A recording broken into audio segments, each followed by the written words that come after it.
Harry Potter and the Sorcerer's Stone, Chapter 2, The Vanishing Glass. Nearly 10 years had passed since the Dursleys had woken up to find their nephew on the front step, but Privet Drive had hardly changed at all. The sun rose on the same tidy front gardens and lit up the brass number 4 on the Dursleys' front door. It crept into their living room, which was almost exactly the same as it had been on the night when Mr. Dursley had seen the fateful news report about the owls. 10 years ago, there had been lots of pictures of what looked like a large pink beach ball wearing different colored bobble hats. But Dudley Dursley was no longer a baby, and now the photographs showed a large blond boy riding his first bicycle, on a roundabout at the fair, playing a computer game with his father, being hugged and kissed by his mother. The room held no sign at all that another boy lived in this house. Yet Harry Potter was still there, asleep at the moment, but not for long.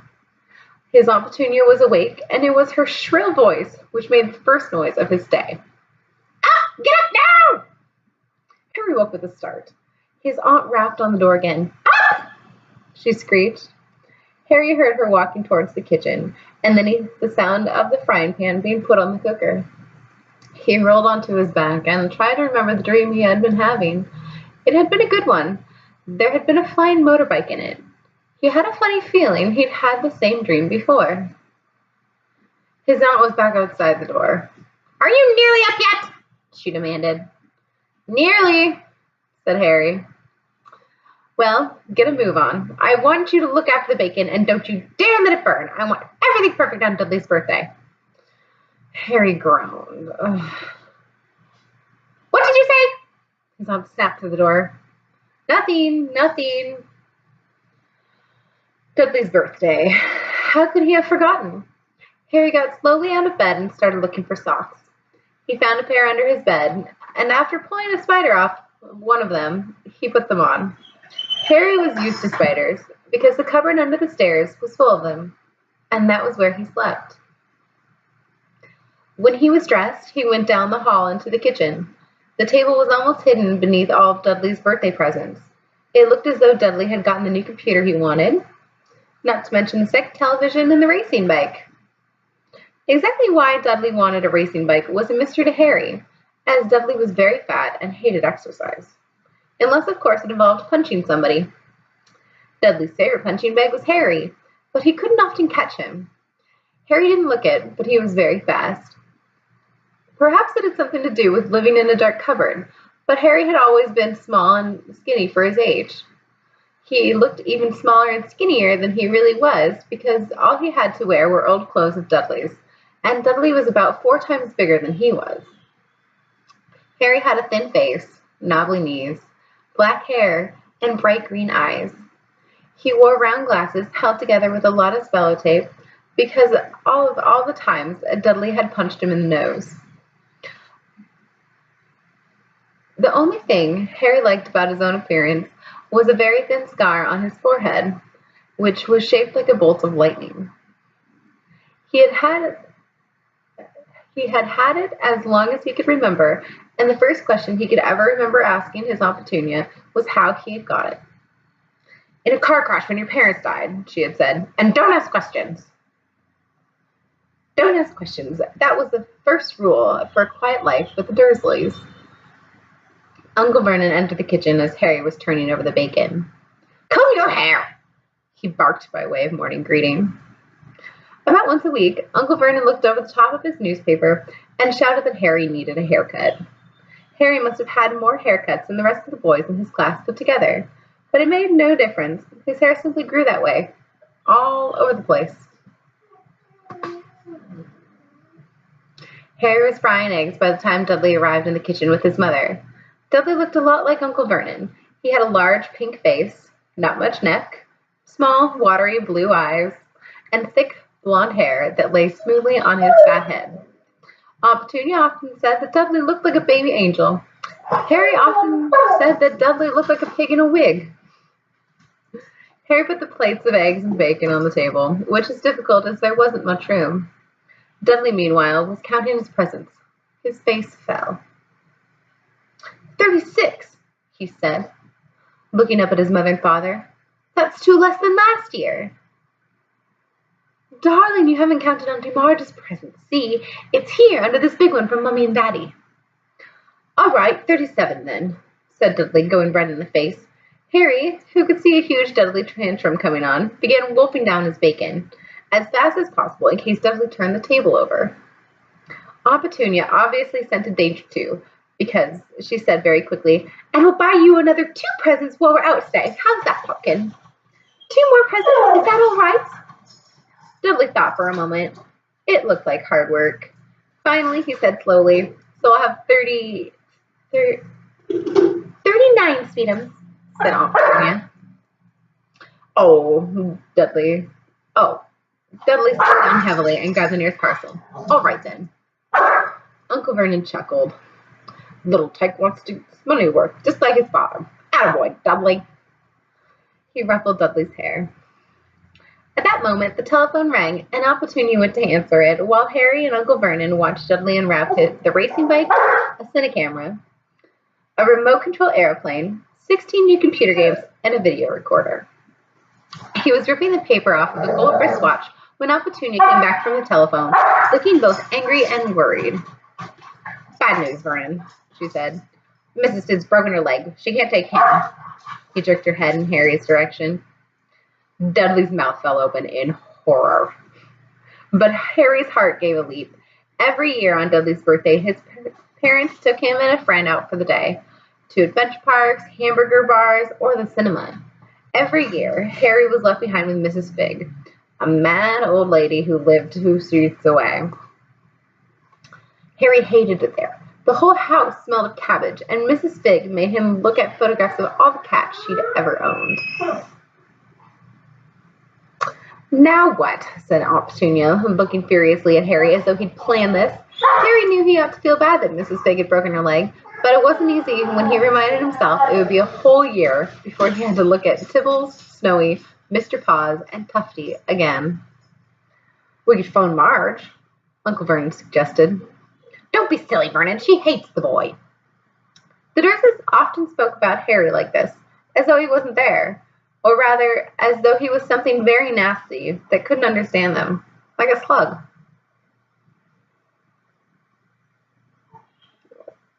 What about, what's her name, your friend, Yvonne?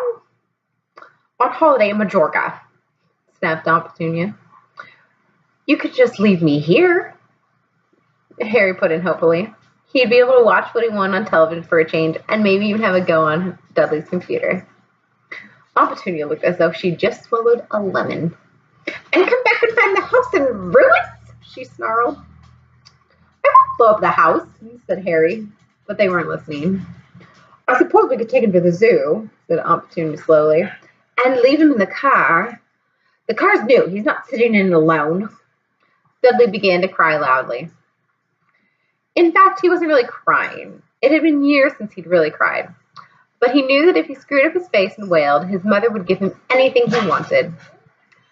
Dinky diddy dums, don't cry. Mummy won't let him spoil your special day, she cried, flinging her arms around him. I don't want him to come, Dudley yelled between huge pretend sobs. He always spoils everything. He shot Harry a nasty grin through the gap in his mother's arms. Just then, the doorbell rang. Oh, good Lord, they're here, said Aunt Petunia frantically. And a moment later, Dudley's best friend, Pyrus Pocus, walked in with his mother. Pyrus was a scrawny boy with a face like a rat. He was usually the one who held people's arms behind their backs while Dudley hit them. Dudley stopped pretending to cry at once. Half an hour later, Harry, who couldn't believe his luck, was sitting in the back of the Dursley's car with Pyrus and Dudley, on the way to the zoo for the first time in his life. His aunts and uncle hadn't been able to think of anything else to do with him, but before they left, Uncle Vernon had taken Harry aside. I'm warning you, he said, putting his large purple face right up close to Harry's. I'm warning you now, boy. Any funny business, anything at all, and you'll be in that cupboard from now until Christmas. I'm not going to do anything, said Harry. Honestly. But Uncle Vernon didn't believe him. No one ever did. The problem was, strange things often happened around Harry, and it was just no good telling the Dursleys he didn't make them happen. Once, Aunt Petunia had tired of Harry coming back from the barber's looking as though he hadn't been at all, had taken a pair of kitchen scissors and cut his hair so short he was almost bald, except for her fringe, which she left to hide that horrible scar. Dudley had laughed himself silly at Harry, who spent a sleepless night imagining school the next day, where he was already laughed at for his baggy clothes and sellotaped glasses. Next morning, however, he had gotten up to find his hair exactly as it had been before Aunt Petunia had sheared it all off. He had been given a week in his cupboard for this, even though he had tried to explain that he couldn't explain how it had grown back so quickly. Another time, Aunt Petunia had been trying to force him into a revolting old jumper of Dudley's, brown with orange bubbles. The harder she tried to pull it over his head, the smaller it seemed to become, until finally it wouldn't have fitted a gloved puppet, but certainly wouldn't fit Harry. Aunt Petunia had decided it must have shrunk in the wash, and to his great relief, Harry was not blamed. On the other hand, he had gotten into trouble for being found on the roof of the school kitchens. Dudley's gang had been chasing him as usual, when, as much to Harry's surprise as everyone else's, there he was, sitting on the chimney. The Dursleys had received a very angry letter from Harry's headmistress telling them Harry had been climbing school buildings. But all he had tried to do, as he shouted at Uncle Vernon through the locked door of his cupboard, was jump behind the big bins outside the kitchen doors. Harry supposed that the wind must have caught him mid-jump. But today, nothing was going to go wrong. It was even worth being with Dudley and Pyers to be spending the day somewhere that wasn't school, his cupboard, or Mrs. Figg's cabbage-smelling living room. While he drove, Uncle Vernon complained to Aunt Petunia. He liked to complain about things. People at work, Harry, the council, Harry, the bank, and Harry were just a few of his favorite subjects. This morning, it was motorbikes. "Roaring along like maniacs, the young hoodlums," he said as the motorbike overtook them. "I had a dream about a motorbike," said Harry, remembering suddenly. "It was flying." Uncle Vernon nearly crashed into the car in front. He turned right around in his seat and yelled at Harry, his face like a gigantic beetroot with a mustache. "Motorbikes don't fly!" Dudley and Pyers snickered. "I know they don't," said Harry. "It was only a dream." But he wished he hadn't said anything. If there was one thing the Dursleys hated even more than him asking questions, it was his talking about anything, acting in a way it shouldn't, no matter if it was in a dream or even a cartoon. They seemed to think he might get dangerous ideas. It was a very sunny Saturday, and the zoo was crowded with families. The Dursleys bought Dudley's and Pyers large chocolate ice creams at the entrance, and then, because the smiling lady in the van had asked Harry what he wanted before they could hurry him away, they bought him a cheap lemon ice lolly. It wasn't bad either, Harry thought, licking it as they watched a gorilla, scratching his head and looking remarkably like Dudley, except that it wasn't blonde. Harry had the best morning he'd had in a long time. He was careful to walk a little way apart from the Dursleys, so that Dudley and Pyers, who were starting to get bored with the animals by lunchtime, wouldn't fall back on their favorite hobby of hitting him. They ate in the zoo restaurant, and when Dudley had a tantrum because his knickerbocker glory wasn't big enough, Uncle Vernon bought him another one, and Harry was allowed to finish the first. Harry felt afterwards that he should have known it was all too good to last. After lunch, they went to the reptile house. It was cool and dark in there, with lit windows all along the walls. Behind the glass, all sorts of lizards and snakes were crawling and slithering over bits of wood and stone. Dudley and Pyers wanted to see huge, poisonous cobras and thick, man-crushing pythons. Dudley quickly found the largest snake in the place. It could have wrapped its body twice around Uncle Vernon's car and crushed it into a dustbin. But at the moment, it didn't look in the mood. In fact, it was fast asleep. Dudley stood with his nose pressed against the glass, staring at the glistening brown coils. "Make it move!" he whined at his father. Uncle Vernon tapped on the glass, but the snake didn't budge. "Do it again," Dudley ordered. Uncle Vernon rapped the glass smartly with his knuckles, but the snake just snoozed on. "This is boring," Dudley moaned. He shuffled away. Harry moved in front of the tank and looked intently at the snake. He wouldn't have been surprised if it had died of boredom itself. No company except stupid people drumming their fingers on the glass trying to disturb it all day long. It was worse than having a cupboard as a bedroom, where the only visitor was Aunt Petunia hammering on the door to wake up. At least he got to visit the rest of the house. The snake suddenly opened his beady eyes. Slowly, very slowly, it raised its head until its eyes were on level with Harry's. It winked. Harry stared. Then he looked quickly around to see if anyone was watching. They weren't. He looked back at the snake and winked too. The snake jerked its head towards Uncle Vernon and Dudley, then raised its eyes to the ceiling. It gave Harry a look that said quite plainly, "I get that all the time." "I know," Harry murmured through the glass, though he wasn't sure the snake could hear him. "It must be really annoying." The snake nodded vigorously. "Where do you come from, anyway?" Harry asked. The snake jabbed its tail at a little sign next to the glass. Harry peered at it. "Boa constrictor, Brazil." "Was it nice there?" The boa constrictor jabbed its tail at the sign again, and Harry read on. This specimen was bred in the zoo. "Oh, I see. So you've never been to Brazil?" As the snake shook its head, a deafening shout behind Harry made both of them jump. "Dudley! Mr. Dursley! Come and look at the snake! You won't believe what it's doing!" Dudley came waddling towards him as fast as he could. "Out of the way, you!" he said, punching Harry in the ribs. Caught by surprise, Harry fell hard on the concrete floor. What happened next happened so fast that no one saw how it happened. 1 second, Pyers and Dudley were leaning right up close to the glass. The next, they had let back howls of horror. Harry sat up and gasped. The glass front of the boa constrictor's tank had vanished. The great snake was uncoiling itself rapidly, slithering out onto the floor. People throughout the reptile house screamed and started running for the exits. As the snake slid swiftly past him, Harry could have sworn a low, hissing voice said, "Brazil, here I come. Thanks, amigo." The keeper of the reptile house was in shock. "But the glass!" he kept saying. "Where did the glass go?" The zoo director himself made Aunt Petunia a cup of strong, sweet tea while he apologized over and over again.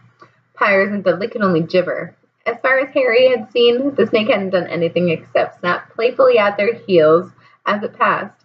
But by the time they were all back in Uncle Vernon's car, Dudley was telling them how it had nearly bitten off his leg, while Pyers was swearing it had tried to squeeze him to death.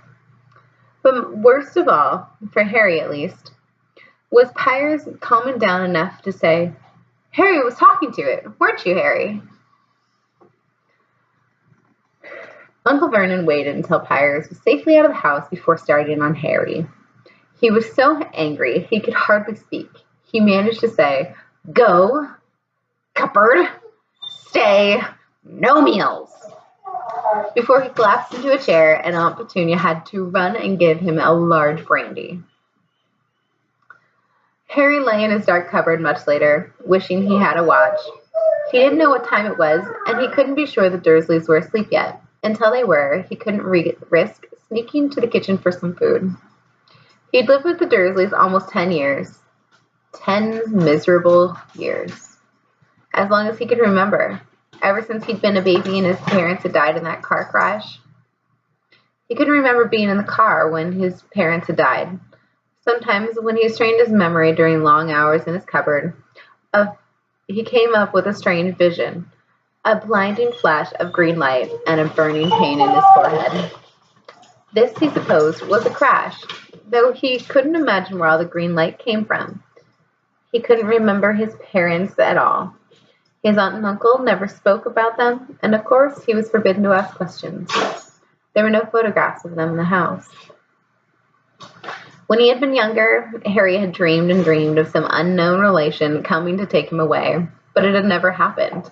The Dursleys were his only family. Yet sometimes he thought, or maybe hoped, that strangers in the street seemed to know him. Very strange strangers they were, too. A tiny man in a violet top hat had bowed to him once while out shopping with Petunia and Dudley. After asking Harry furiously if he knew the man, Aunt Petunia had rushed them out of the shop without buying anything. A wild-looking old woman, dressed in all green, had waved merrily at him once on a bus. A bald man in a very long purple coat had actually shaken his hand in the street the other day, and then walked away without a word. The weirdest thing about all these people was the way they seemed to vanish the second Harry tried to get a closer look. At school, Harry had no one. Everybody knew that Dudley's gang hated that odd Harry Potter in his baggy old clothes and broken glasses, and nobody liked to disagree with Dudley's gang.